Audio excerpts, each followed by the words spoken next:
Join అవుతున్నారు తాజా సమాచారంతో. మహాత్మా, మీరు నిజంగా చాలా అదృష్టవంతులు. అయోధ్యలో ఉండి అక్కడ జరుగుతున్న కార్యక్రమాలన్నింటినీ కూడా మీరు ప్రత్యక్షంగా వీక్షించగలుగుతున్నారు.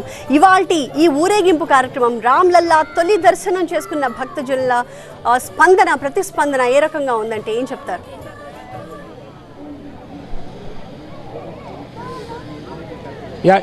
రామ్లల్లా విగ్రహాన్ని ఆలయ ప్రాంగణంలోకి తీసుకొచ్చిన సమయంలో భక్తులు ఎవరిని కూడా అనుమతించలేదని చెప్పి ఇక్కడ ఉన్న సెక్యూరిటీ సిబ్బంది చెప్తున్నారు.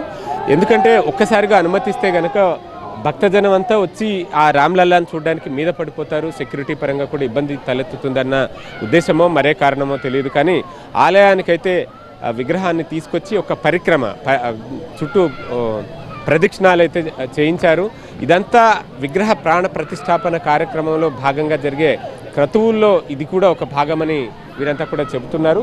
ఇంకా ఫర్దర్గా ఎటువంటి యాక్టివిటీస్ ఉంటాయి ఏంటి అన్న దాని మీద రామ జన్మభూమి తీర్థక్షేత్ర ట్రస్ట్ ఇప్పటికే అనేక రకాల ప్రకటనలు చేసింది. అయితే ఇవాల్టి ఈ కార్యక్రమానికి సంబంధించి ఇంకా అధికారికంగా ఎటువంటి ప్రెస్ రిలీజ్ అయితే ఇవ్వలేదు.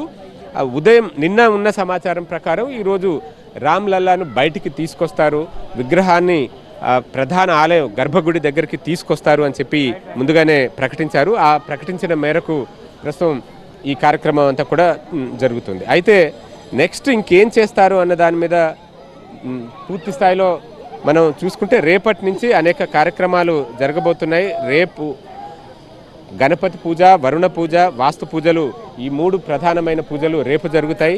తర్వాత ఎల్లుండు అగ్నిదేవుడికి పూజ చేసిన తర్వాత నవగ్రహాల ప్రతిష్టాపన జరుగుతుంది. జనవరి 20న సరయూ నది నీటితో గర్భగుడిని శుభ్రం చేస్తారు. 21వ తేదీన 125 పవిత్ర కలశాల జలంతో బాలరాముడి విగ్రహానికి అభిషేకం చేయనున్నట్లుగా ఈ కార్యక్రమాలను బట్టి చూస్తుంటే తెలుస్తుంది. ఇక 22వ తారీఖు జరిగే ప్రాణ ప్రతిష్ఠ కార్యక్రమం గురించి మనందరికీ తెలుసు. విగ్రహ ప్రాణ ప్రతిష్ఠ కంటే ముందు ఆంధ్రప్రదేశ్లో తయారైన శ్రీరామ యంత్రాన్ని ప్రతిష్ఠించి ఆ యంత్రం మీద శ్రీరాముడి విగ్రహాన్ని, బాలరాముడి విగ్రహాన్ని ప్రాణ ప్రతిష్ఠ చేస్తారన్న విషయం కూడా మనకు తెలిసిందే.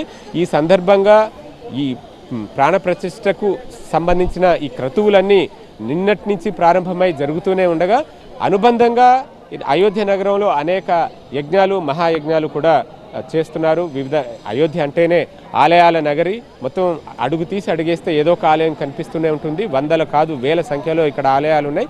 ఆలయాలు, మఠాలు, పీఠాలు అన్ని చోట్ల కూడా ఈ ప్రాణ ప్రతిష్టను దృష్టిలో పెట్టుకుని అక్కడ కూడా పూజాది కార్యక్రమాలు, యజ్ఞాలు, యాగాలు నిర్వహిస్తున్నారు. Thank you Mahatma.